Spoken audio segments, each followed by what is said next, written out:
Orastele.tv.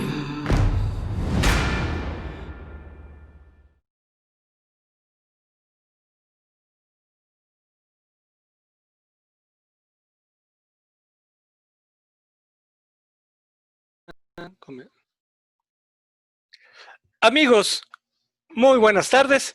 Estamos aquí en Contrapunto TV, que se transmite como todos los miércoles a las 13 horas por Orastele.tv. Antes de empezar, pues no puedo disimular mi felicidad por el triunfo de Joseph Biden en Estados Unidos. Como anticipamos en un programa anterior, pues aquí le dimos la despedida a Donald Trump. Y bueno, pues por lo menos si nos ha fallado el billete de la lotería, por lo menos en este caso no nos falló. y, y por lo menos pues le vamos a dar el pésame al señor Donald Trump. Y bueno, pues esperemos que no tengamos que dar otro pésame, y en este caso es al federalismo. Y pues como se anunció con anticipación, pues es el tema que vamos a tratar hoy, si le decimos adiós al federalismo.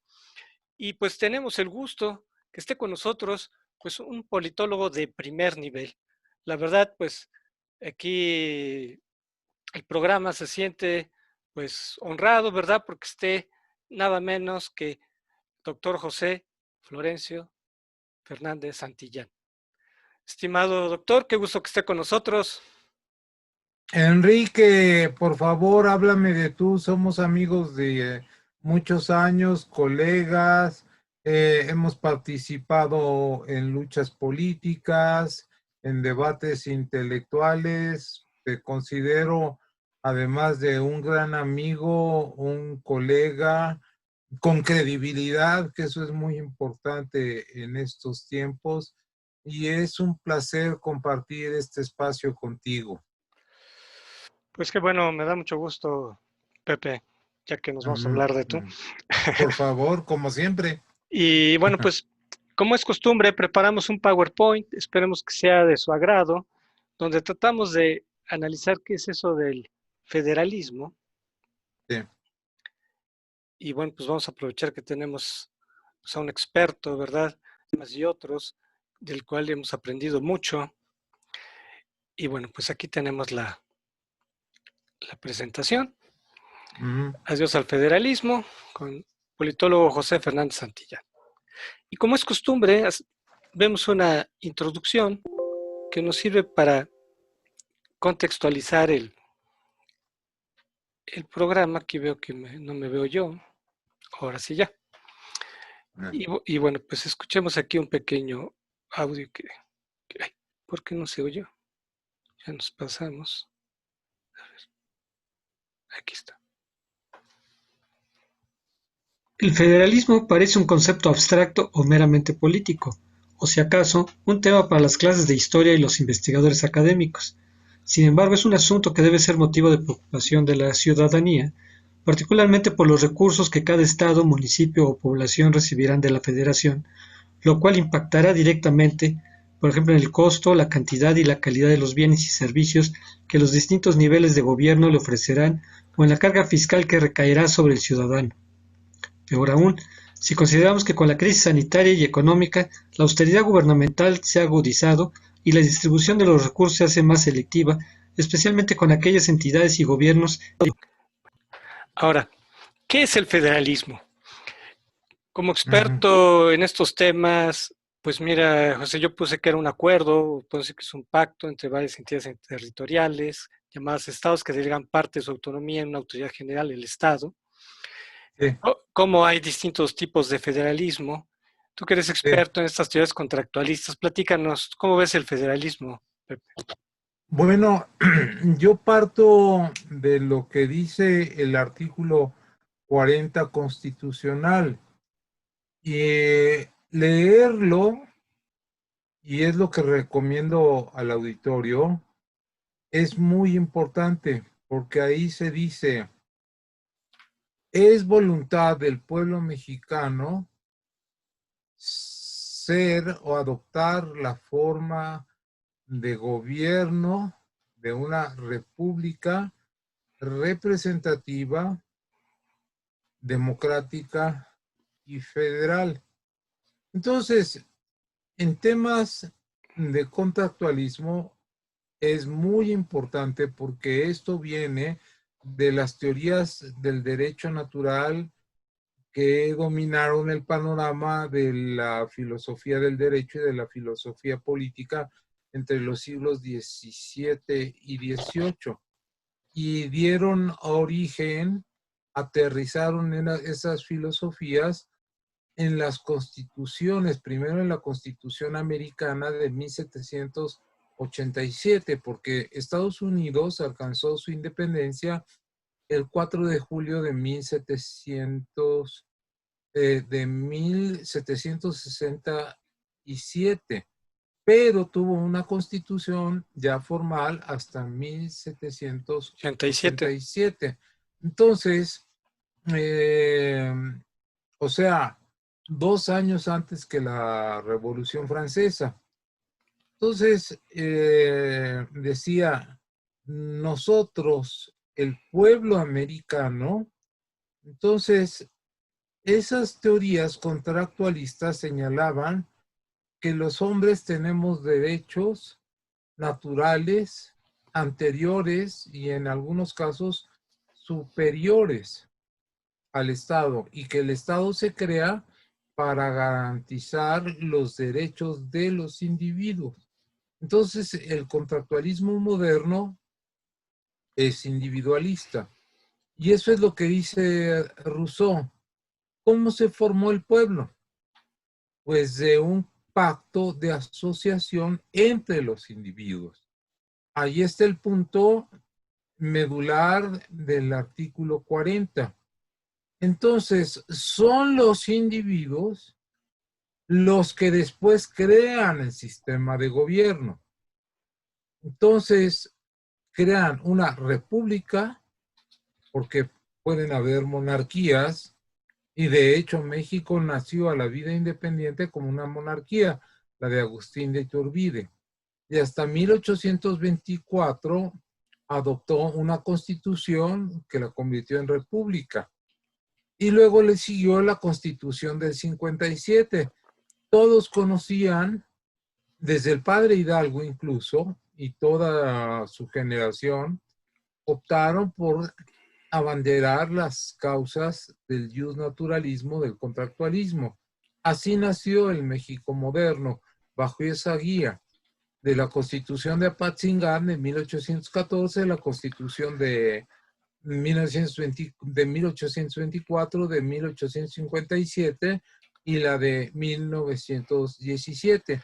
Tienen ese mismo formato. Qué bueno que mencionas lo histórico, pero antes me gustaría que viéramos lo teórico, sobre todo porque yo veo que el federalismo presupone que hay una unidad superior a cada estado. Así es. Y eso le da, pues, establece una relación asimétrica entre ese todo y esas partes, ¿no? Y fíjate cómo se mencionan aquí distintos tipos de federalismo, por ejemplo, que jerarquías de subordinación. Yo creo que esa es un poco la esencia del federalismo, ¿no, Pepe? Bueno, es que primero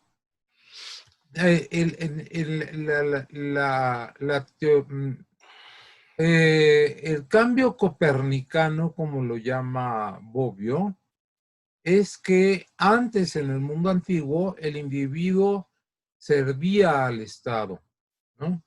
Era la virtud sacrificarse por el Estado. Mientras que el Estado moderno se crea al servicio del individuo. Entonces, esto es bien importante porque es el principio liberal. Entonces, más que un ente superior a los estados, hay un ente inferior que crea al pueblo y luego, ya creado el pueblo, necesita una forma de gobierno. Y por eso es la lógica del artículo 40 que dice, es voluntad del pueblo mexicano asumir la forma de gobierno de república representativa, democrática y federal. O sea, los estados no son una forma preexistente. Entonces están en un error tanto el presidente como los gobernadores al hablar del pacto federal. No hay tal pacto federal, lo que hay es un pacto que crea a la nación y luego a las formas de gobierno. ¿Por qué? Porque están diciendo de romper el pacto federal. Exactamente.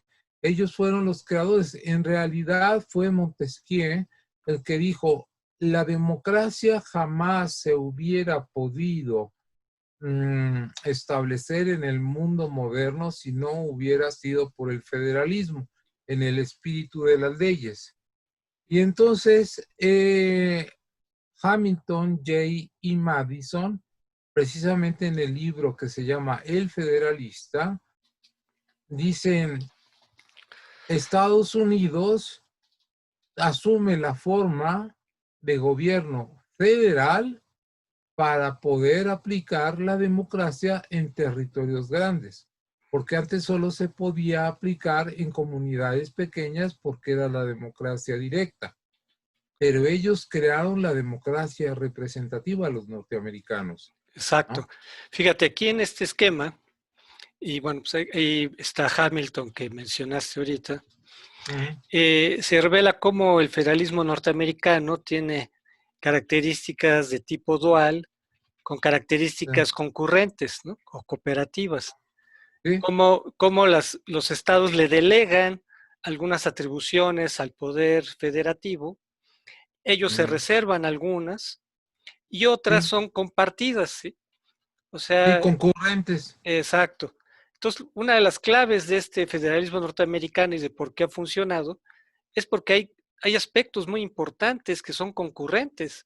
O sea, no es solo, o sea, si tú ves, ahorita que veamos el caso de México, pues Sí. lo concurrente, pues realmente no es importante, al grado de, por ejemplo, aquí, fíjate, dice poderes en conjunto, aumentar impuestos, fíjate qué cosa tan importante, ¿no? Sí. O sea, es que Estados Unidos nació justamente porque Inglaterra les aumentaba los impuestos. Y Bueno, eso está en la con esencia, el, ¿no? sí, porque querían, ahí está el punto fundamental que has tocado. Estados Unidos nace como una rebelión de las colonias contra la corona, las colonias americanas contra las coronas por el impuesto al té, que era muy importante porque ellos tenían y siguen teniendo la costumbre de tomar té como bebida preferida. Entonces, lo consideraron injusto y entonces, pues vamos a rebelarnos, dijeron, contra esta injusticia. Y así fue tejiéndose y construyéndose la revolución de independencia norteamericana, pero además con el trasfondo teórico de las ideas naturalistas y uno de los fueron dos grandes inspiradores de la independencia norteamericana. Por un lado, Montesquieu con el concepto del federalismo y por el otro lado, John Locke, los dos ensayos sobre el gobierno civil. O sea, nace, el gobierno debe de tener límites, el gobierno central. Y uno de los límites es precisamente el federalismo. Fíjate, en las elecciones actuales, ahí se revela la vitalidad de los estados, porque imagínate si hubiera sido un poder centralista y cuando dijo Donald Trump que se paren los conteos, y entonces las entidades totalmente dependientes del centro hubieran tenido que parar. Pero si te fijas, una de las importantes atribuciones que tienen los estados en Estados Unidos es la cuestión electoral, Pepe. Así es, mira, eso vale la pena explicarlo ahorita que está presente el tema de las elecciones norteamericanas.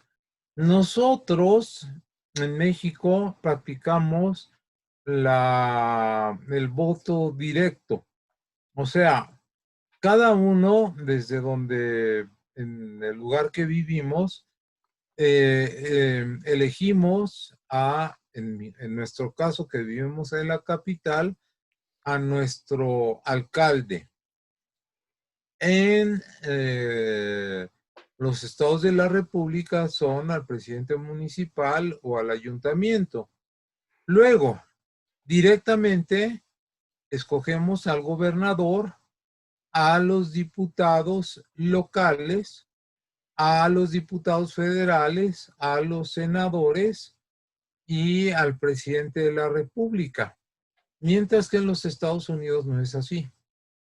Como es un país tan grande y ese sistema, Estados Unidos es la democracia más antigua de la era moderna, hay que señalarlo. Entonces, cuando se crea el sistema federal y sobre todo el sistema electoral, pues no había cómo contar voto por voto y mandarlo directamente a Washington. Se prestaba a muchas suspicacias y que hubiera fraude electoral. Entonces lo que hicieron fue que cada persona votara y que ese voto contara en el distrito electoral en donde vive. Y entonces lo que hasta hoy persiste es que los colegios electorales, que son 538, sí, están distribuidos por estados según criterios demográficos, de tal manera que el estado más poblado es el que tiene más colegios electorales. Y en este caso es California, 55. Después le sigue Texas y después Florida. Y hay estados que están muy poco poblados y que son la de la parte media, el Middle West de los Estados Unidos, con estados como Wyoming, Wisconsin, Wisconsin no, Nebraska, y así. Tiene 3 nada más. Entonces, tú ves el mapa y está todo pintado de azul en las costas, porque son las zonas más pobladas. Mientras que los estados centrales, el azul es el distintivo de los De los demócratas. demócratas, sí. Y todos los estados del centro están pintados de rojo. Y esos son los republicanos. Entonces, ese es el principio de la representación indirecta que les ha dado muy buenos resultados y que, como tú dices, le da atribuciones electorales a los estados.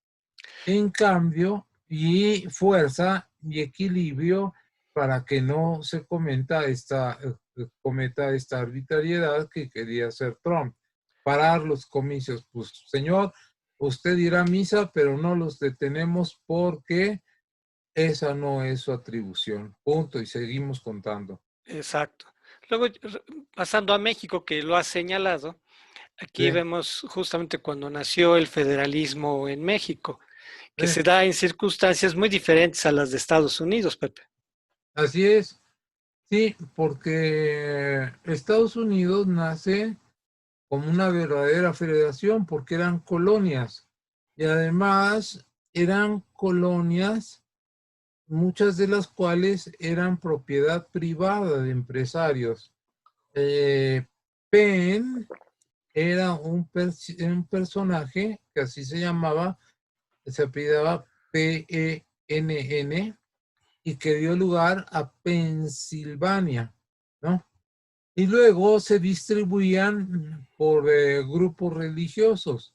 Por eso en Estados Unidos hay pocos católicos, porque venían huyendo de las guerras religiosas. Entonces formaron las 13 colonias, las primeras 13 colonias. Sí, como dice Tocqueville, Estados Unidos se hizo de abajo hacia arriba.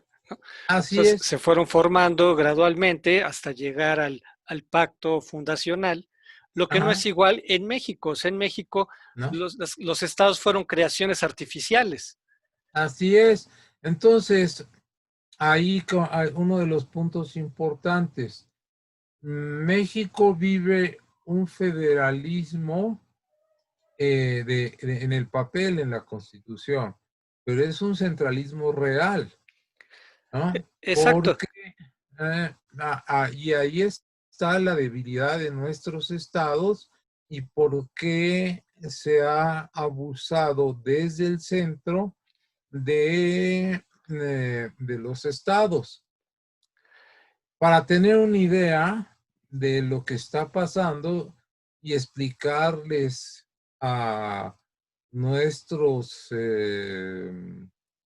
televidentes qué es esto de la lucha de la Alianza Federalista que Pero mira, agrupa. perdón que te interrumpa, pero antes de llegar a ese punto, me Sí. gustaría que se destacara cómo justamente se adopta el federalismo para evitar que se desintegre la nación. Ah, O sea, claro. que se desintegre la nación o sea, puse el mapa de México justamente cuando después de que se desintegra el imperio de Iturbide y vemos que es un país gigante que tiene fuerzas centrífugas, o sea que separatistas que amenazan con desintegrar a la naciente república y entonces el federalismo se adoptó para evitar esa desintegración y justamente lo que tú Sí. señalabas del centralismo, como Ujú.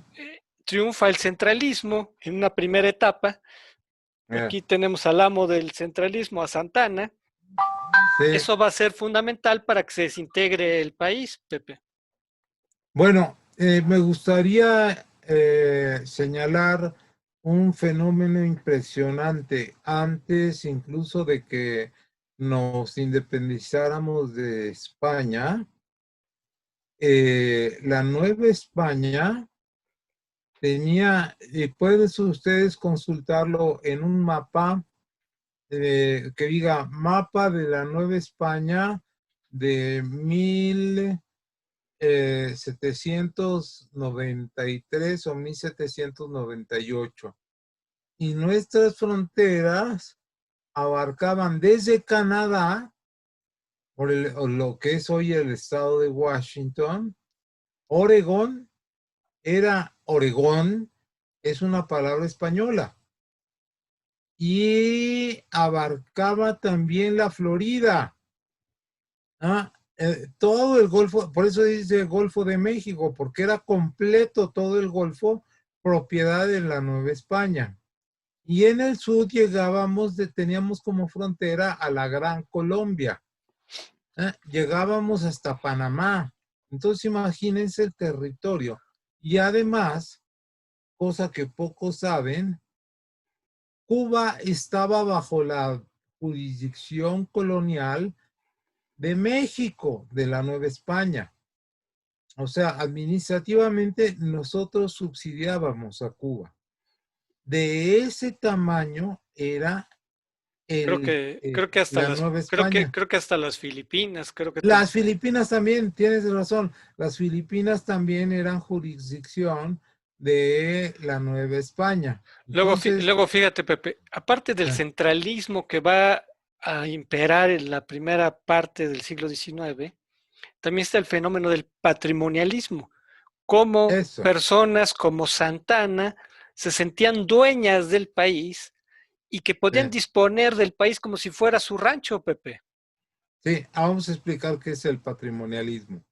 El patrimonialismo es la confusión entre bienes públicos y bienes privados. Entonces, el gobernante, y eso se da mucho en los califatos o en los sultanatos de los países árabes, de ahí toma el concepto precisamente Weber, dice, en el patrimonialismo, el gobernante no tiene funcionarios, sino servidores personales que lo mismo hacen actividades en su casa que lo ayudan a gobernar al reino. Por ejemplo, el que se dedica a cuidar el aseo de la casa es el mismo que recauda impuestos, ¿no? O lo que pasó en en España, el confesor de la reina era el ministro de Indias. Entonces, ese sistema patrimonial fue propio de la Casa de Austria, de los Austrias, de los Habsburgo, que gobernaron en la colonia entre los siglos XVI y XVII. Cuando vienen, Ya ves que Carlos V era el que hacía las concesiones, ¿no? Los así es, repartimientos, porque él era el dueño del territorio y te sí. daba, te concesionaba, te prestaba Eran pedazos del las territorio. encomiendas, te encomendaba, por eso los encomenderos. Exacto. Así es, Y sí. fíjate, ese sistema patrimonialista se heredó de alguna manera hasta la Constitución del 17. Así es, y además hay que decirlo porque así es la historia, como dice Arnaldo Córdoba, hay la historia oficial se ha encargado de enfatizar las diferencias y las rupturas entre el porfiriato y el nuevo régimen, el régimen de la revolución. Pero la verdad es que el régimen de la revolución heredó muchos de los vicios del porfiriato, entre ellos el patrimonialismo. Carrancear, quizás muchos no lo sepan, pero si van en mexicanismos, diccionario de mexicanismos, sabrán que es igual que robar. Y Carranza fue el jefe de la facción triunfante y la que hizo la Constitución del 17.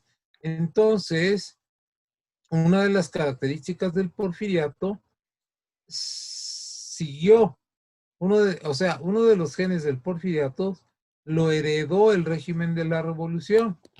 Y hasta hoy, y sobre todo con el populismo, no solamente en México, sino en toda América Latina, los gobernantes se sienten propietarios de nueva cuenta de los puestos públicos.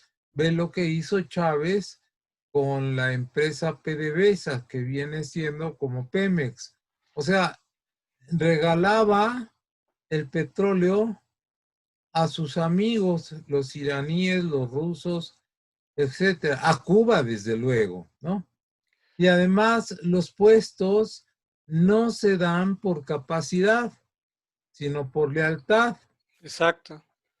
Y ve lo que está pasando hoy. Pero fíjate, Este, antes de llegar a lo de ahora, fíjate la sí, Constitución cómo se reforzó el poder centralista y más aún sí, y más cuando se consolida el presidencialismo y se establece una ecuación muy perversa de que federación, o sea, nación igual a federación igual a presidencialismo. Entonces, mm, queda en manos del presidente mm, muchas de las facultades que se le conceden a la federación, mm, quedan en manos del presidente en la práctica, ¿no? Cuando el presidente se queda como el único poder y, sí, y nosotros ya acercándonos más a lo actual, eh, justamente Echeverría y López Portillo son ejemplos de este centralismo y patrimonialismo, Pepe. no, así es. Mira, cuando, cuando vencemos, la revolución vence a, al ejército porfiriano y el ejército porfiriano se rinde en los tratados de Teoloyucan que se firmaron en agosto de 1914. Entonces, hay que decirlo porque hay mucha confusión en esto. No hubo una sola revolución, sino muchas revoluciones. ¿Por qué? Porque fue una revolución acaudillada. Nadie era jefe de nadie. sino el principal enemigo era el porfiriano, destruir al porfiriato, al ejército porfiriano, comandado en ese momento por el usurpador Victoriano Huerta. Bueno, entonces, ¿qué procedía? Pues hacer una asamblea para que reuniese y que hermanase a todos los caudillos revolucionarios. Y esa asamblea tuvo lugar en la Convención de Aguascalientes, de octubre a noviembre de 1914. Y ahí estuvieron villistas, zapatistas, carrancistas y muchas otras facciones. Bueno, Carranza se había nombrado, autonombrado en el Plan de Guadalupe, primer jefe del ejército constitucionalista y encargado del Poder Ejecutivo de la Unión. O sea, él se había autoproclamado presidente de la República. Y él no asistió a la Convención de Aguascalientes, aunque sí mandó delegados. Entonces, él mismo boicoteó a la reunión que se había declarado soberana Convención Revolucionaria de Aguascalientes, porque era una verdadera asamblea representativa de todas las corrientes. Es más, la Convención de Aguascalientes es más representativa que el constituyente de Querétaro de 1917, porque a esa constitucionalista, al Congreso Constitucionalista de Querétaro, solo asistieron los carrancistas. Los triunfadores. Los triunfadores, exactamente. Entonces, fue una convención ad excludendum, como dicen como se dice en latín. O sea, una convención que excluyó a los otros revolucionarios.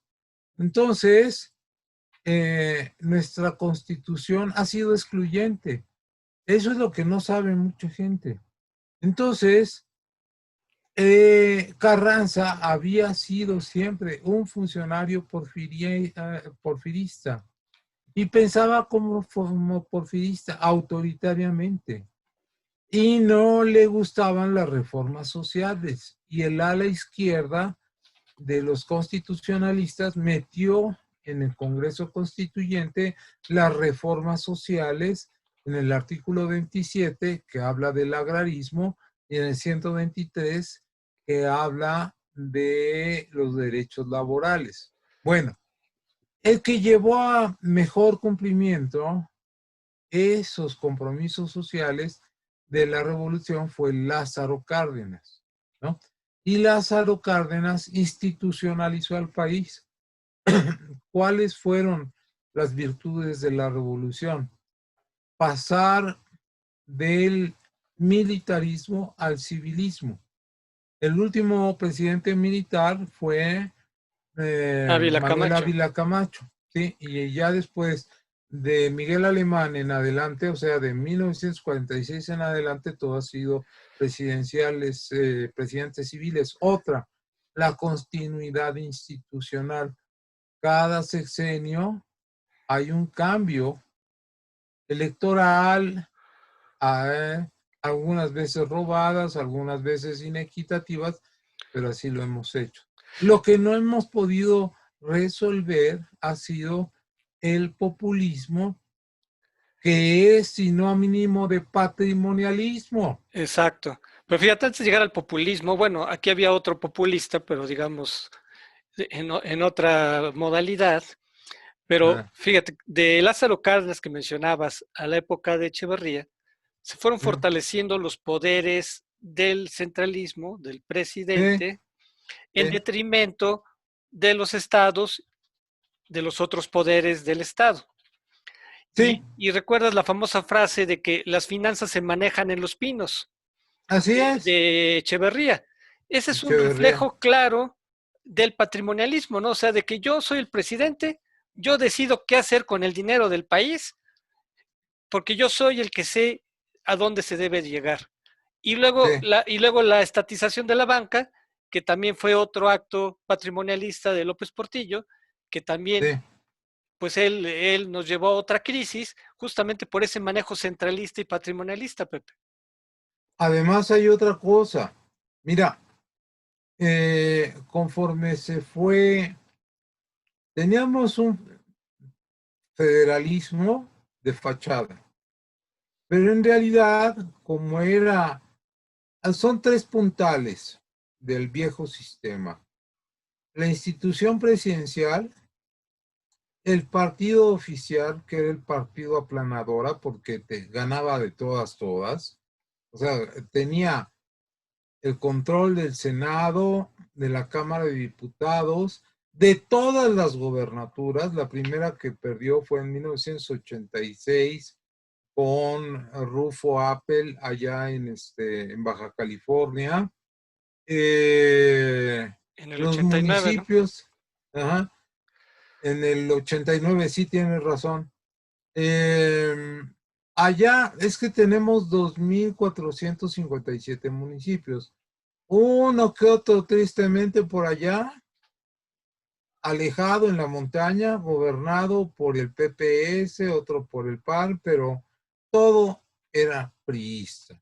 Bueno, y además una cosa, el que designaba a los gobernadores era el señor presidente, de tal manera que ya se sabía, si fulano de tal era amigo del presidente, ese iba a ser el gobernador, punto. Y ya después nada más se le hacían sus giras y la parafernalia de la votación, pero siempre ganaban. Y el PAN, que nació en 1939, presentaba estoicamente a sus candidatos, ¿no? Y en 1900, con la reforma de Reyes Heroles de 1977, después del 68, las cosas cambiaron y entramos a un sistema político distinto, más plural. Claro.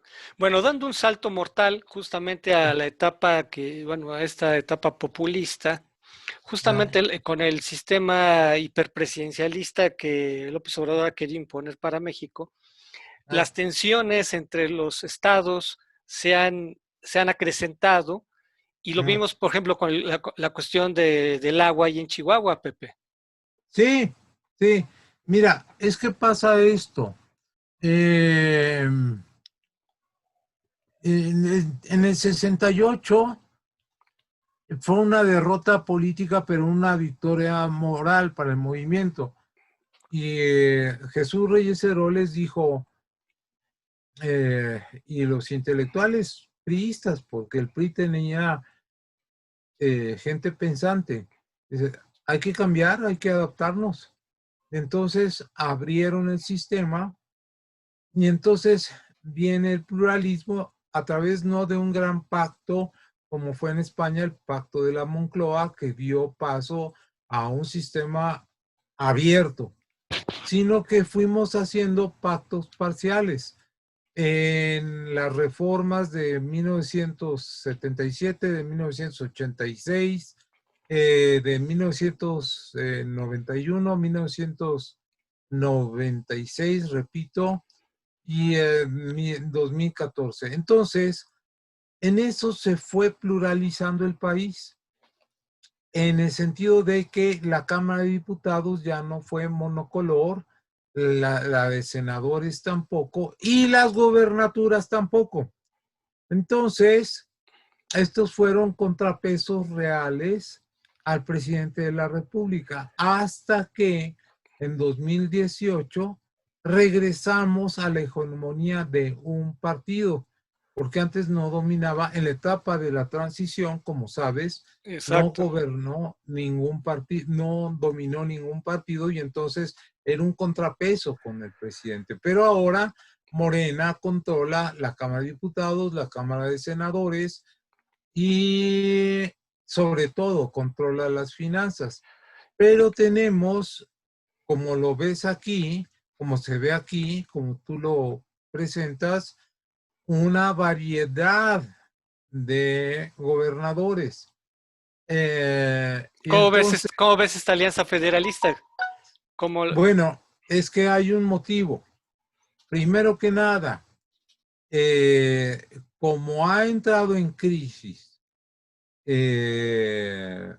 financiera el Estado, entonces les quieren quitar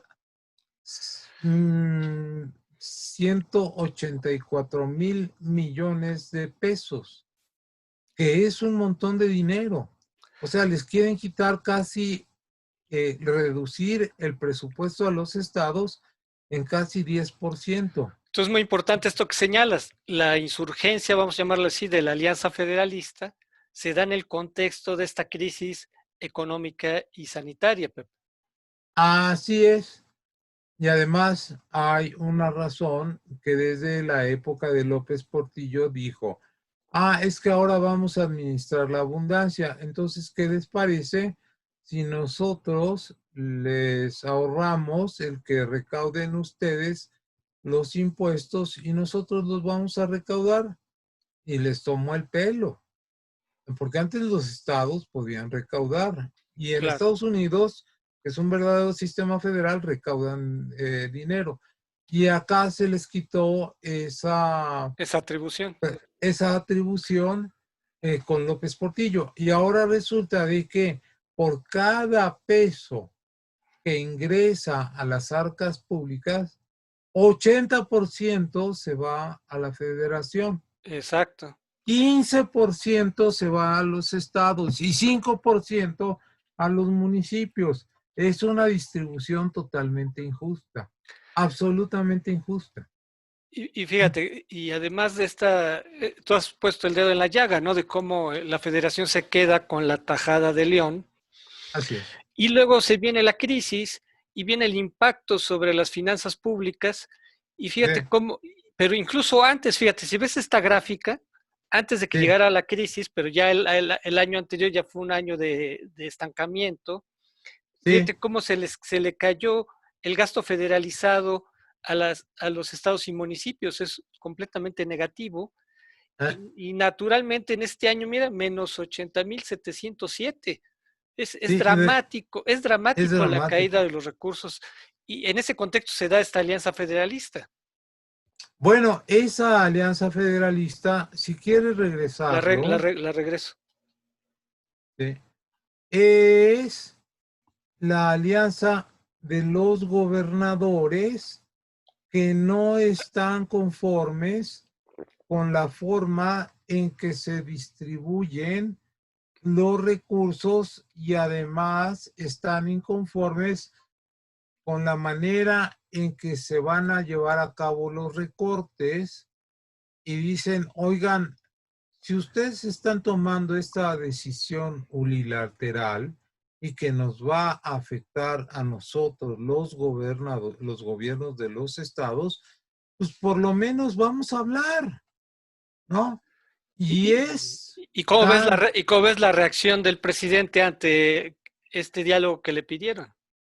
pues, la verdad se portó como Luis XVI cuando le pidieron los nobles hablar con él. Y les dijo, no, yo no hablo con nadie, yo mando solito. ¿Eh? Entonces, ya así, dando su brazo a torcer, y por consejo de su ministro de Hacienda, Necker, que era reformista, y veía que las cosas se estaban poniendo muy difíciles en términos económicos, le dijo, señor, por favor, óigalos.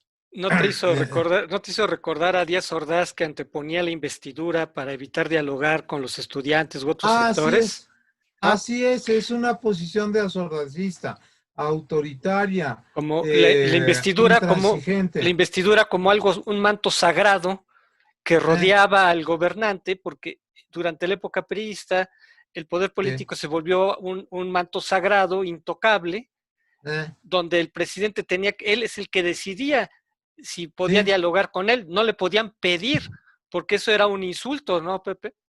así es. Y mira, aquí viene un asunto que no es tanto la definición del federalismo, sino que el federalismo se explica dentro de la democracia. Y si no entendemos la democracia, no entendemos el federalismo. A ver, los griegos, antes de llamarle a la democracia como hoy la llamamos, la llamaron isonomía, que quiere decir igualdad ante la ley, de los polites, o sea, de los ciudadanos, porque el concepto ciudadano es de origen latín, polites es de origen griego. Y también la llamaron isegoría, que quiere decir igualdad de palabra. O sea, en la democracia todos tenemos derecho a hablar y ser escuchados. Y además, como me dijo Luigi Ferrajoli, la democracia se caracteriza porque es un régimen sin jefe. Así me lo dijo. Y Platón decía que si aparecía alguien diciendo que él era el jefe, sí lo ungiríamos de aceites aromáticos, lo llenaríamos de vestidos, lo bañaríamos, lo pasaríamos por las plazas y calles, hecho lo cual lo acompañaríamos a la frontera para que no regresara jamás, ¿no? Entonces, en la democracia no caben este tipo de desplantes, ¿no? Eso es lo que hay que tener claro. ¿Y por qué? Por eso el populismo es lo opuesto a la democracia. Porque mal interpretada la democracia, dicen que es el gobierno de la mayoría. Es totalmente falso.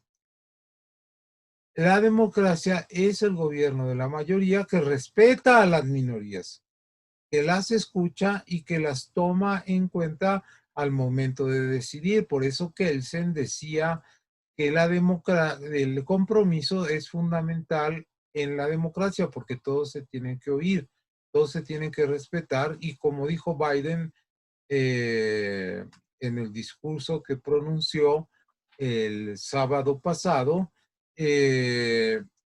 sábado 7, démonos un chance y ya no nos veamos como enemigos, porque estados azules, demócratas, o estados rojos, todos somos Estados Unidos. Exacto. Entonces, no nos veamos como enemigos, sino como gente que se puede entender. La democracia no funciona ahí donde las contradicciones son muy fuertes, tales que no se, Donde hay polarización política, ¿no? que es lo que hizo Trump. ¿Y qué Y es lo es que lo que hace está ahora y haciendo. qué es lo que hace López Obrador? ¿No? Exactamente. Entonces, esto me parece un insulto no solamente a los gobernadores, sino al pueblo de México. No lo recibo porque no tengo por qué oírlos. Es más, si los oigo, me rebajaría. Oye, esto no es una monarquía, esto no es un sultanato, es la expresión a su máximo capacidad del patrimonialismo, ¿no? Exacto. Entonces, fíjate, es muy importante señalar que lo que busca la Alianza Federalista no es replantear el pacto federal, sino el pacto fiscal. Ah, así es, ese es Y el punto. ese es un punto central. ¿Y qué piensas de que se dice que este pacto fiscal se hizo para que los ricos, los estados ricos, favorezcan a los estados pobres? O sea, supuestamente estos gobernadores representarían estados ricos y los estados pobres serían los estados del sur, digo, en general. No, Eh, no sé, ¿qué piensas de sí. esto? Mira, lo que pasa es que eh, independientemente de lo que piense López Obrador del neoliberalismo, que más bien creo que es una bandera toda destartalada, lo cierto es que las políticas neoliberales lo que trajeron a México es una mayor desigualdad social, pero también regional. El TLC lo que hizo es desarrollar el norte, industrializado ya de por sí, y atrasar el sur. Entonces, el punto es establecer un sistema fiscal en el cual, primero que nada, no prive el criterio regresivo. O sea, pagan menos quien tienen más. Es el pensamiento neoliberal que dice, hay que dejar que los ricos hagan dinero porque ellos saben cómo crear riqueza. Es lo que hizo Trump, ¿no? Y que lo desnudó Barack Obama en uno de sus discursos en favor de Biden. ¿No? Lo que ha hecho Trump es gobernar para sus amigos los multimillonarios. Así está México. Entonces tendríamos que crear un sistema fiscal progresivo, que pague más quien tenga más. Eso es de justicia social. ¿Eh? Y, Es lo correcto. y a nivel estados A ricos y nivel pobres. estados, entonces tendría que ser, porque todos estos gobernadores se quejan de que dan dinero, pero que reciben menos dinero que el que dan. Y tienen razón, excepto los estados que a capricho López Obrador designa como prioritarios, como es su propio estado, Tabasco. Entonces, ahí hay también un criterio patrimonialista, porque mientras a los estados les quita dinero, ese dinero lo está dirigiendo a sus obras faraónicas. Llámese Dos Bocas, Tren el Tren Maya. Maya y el tren transísmico y el aeropuerto Felipe Ángeles o Santa Lucía. Entonces, todos esos no sirven porque ya tecnológicamente eh, producir crear una refinería para cuando funcione, la mayoría de los coches van a ser eléctricos. Entonces es inviable, ¿no? Y Exacto. y la deforestación que está causando en la península de de Yucatán, pues es terrible y por eso los grupos ecologistas están que trinan contra él. Luego, fíjate, en los estados se quejan de que, pues, hay unos municipios privilegiados, hay otros más pobres. O sea, así como los gobernadores critican que la federación no distribuye equitativamente, también al interior de cada estado se quejan de que los gobernadores o el Congreso no distribuyen equitativamente los recursos en todos los municipios. Así es. Como que se reproduce el mismo esquema, este Sí. centralismo federativo se reproduce en los estados, Pepe. Sí, mira, hay un primer criterio y que es muy claro y que no se ha tomado debidamente en cuenta. En cuanto tomó la presidencia de la República, asumió el poder, López Obrador, contra el mismo artículo 40 constitucional, nombró a superdelegados. Y esos superdelegados, ¿qué iban a hacer?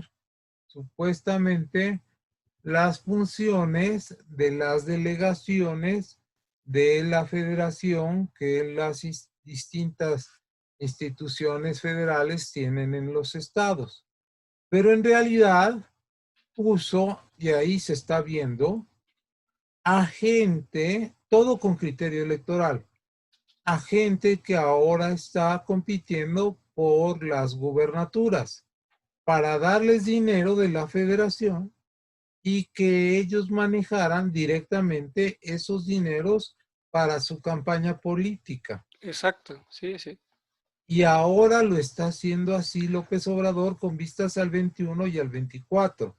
Los programas sociales como Jóvenes Construyendo el Futuro, como la ayuda a la gente de la tercera edad, lo hace con criterios estrictamente electorales. Y él dice, nosotros estamos haciendo justicia social. No, lo que están haciendo es clientelismo electoral y eso es absolutamente abusivo, ¿no? Y la autoridad electoral debería intervenir, pero también la autoridad electoral está siendo acosada, agraviada por el propio López Obrador. Luego ya, como un tema propiamente político, ¿tú crees que un país se pueda gobernar con estas tensiones, con esta polarización, con este conflicto entre gobernadores y presidente, Pepe? ¿Realmente se puede gobernar? Mira, te contesto, lo que está sucediendo es que la inversión privada ha disminuido a un 30% por estas tensiones, por esta inseguridad, por esta inestabilidad. Recientemente oí que la señora Aramburuzabala va a vender todas sus empresas y se va del país. Es una de las grandes empresarias de nuestro país. Y entonces eso es sintomático. Mucha gente ya está agarrando sus chivas y se está yendo del país. Y eso está sucediendo subrepticiamente.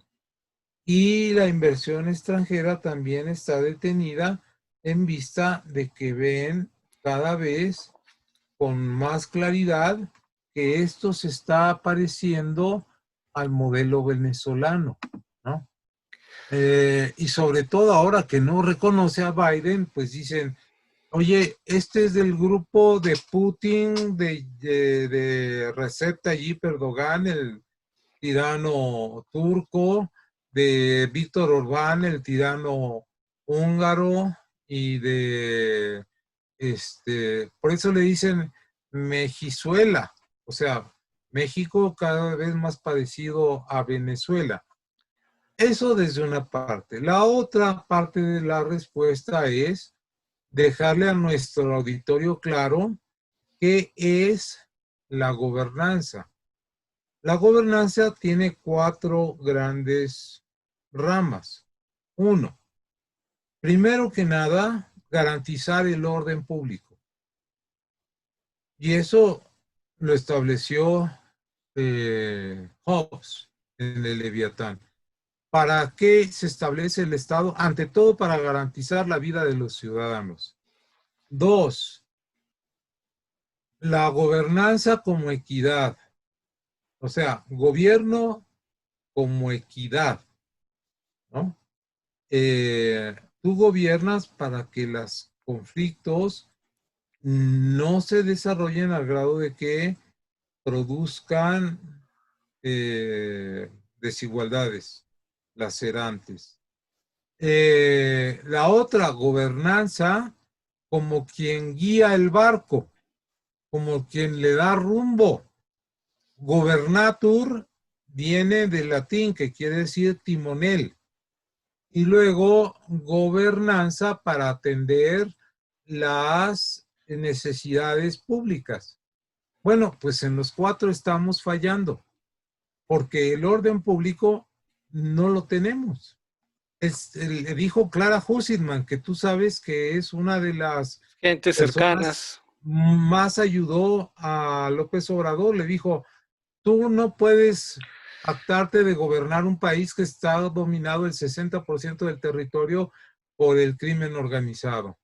2, las desigualdades no las has resuelto. Además, estás explotando la pobreza de la gente para tu propio beneficio. Luego, la otra, ¿hacia dónde va el país? No hay programa, no tenemos rumbo, ¿no? Y atender las necesidades de la gente, ¿cómo lo vas a hacer si estás desmantelando al Estado? Se nos acaba el tiempo, Pepe, nada más para terminar. ¿Qué va a pasar con el federalismo en este contexto, así muy rápidamente? Bueno, la cuestión es que los gobernadores sigan su lucha, que me parece justa, y que reclamen lo que a derecho corresponde. La cuestión es que ahí está el punto, que lo marcaste muy bien, que sea un pacto fiscal y que no se quieran salir de la federación, porque les dijo López Obrador que de federalismo no sabe un tubo. les dijo, pues consúltelo con sus paisanos. Y entonces le tomaron la palabra, ¿no? Enrique Alfaro le tomó la palabra y le dijo, pues voy a ver si los jaliscienses quieren seguir perteneciendo a la federación. Entonces se puede balcanizar esto y entonces pues, se deshace México y no se deshace pacíficamente, sino que puede darse una guerra civil, y ya lo dijo Leo Zuckerman. Cuidado con andar jugando con esas cosas. Exacto. Amigos, pues agradecemos mucho su presencia aquí en Contrapunto TV. Naturalmente agradecemos mucho aquí a José Florencio Fernández Santillán, que es todo un experto, toda una eminencia de estos temas. Nos faltó tiempo, pues ya nos reuniremos próximamente para tratar otros temas con él. Pepe, muchas gracias. Encantado, Enrique, como siempre es un placer platicar contigo, intercambiar puntos de vista, y gracias por tus preguntas tan inteligentes y una sabia conducción. Amigos, nos vemos en la próxima para analizar otro tema de interés nacional e internacional. Gracias. Astele.tv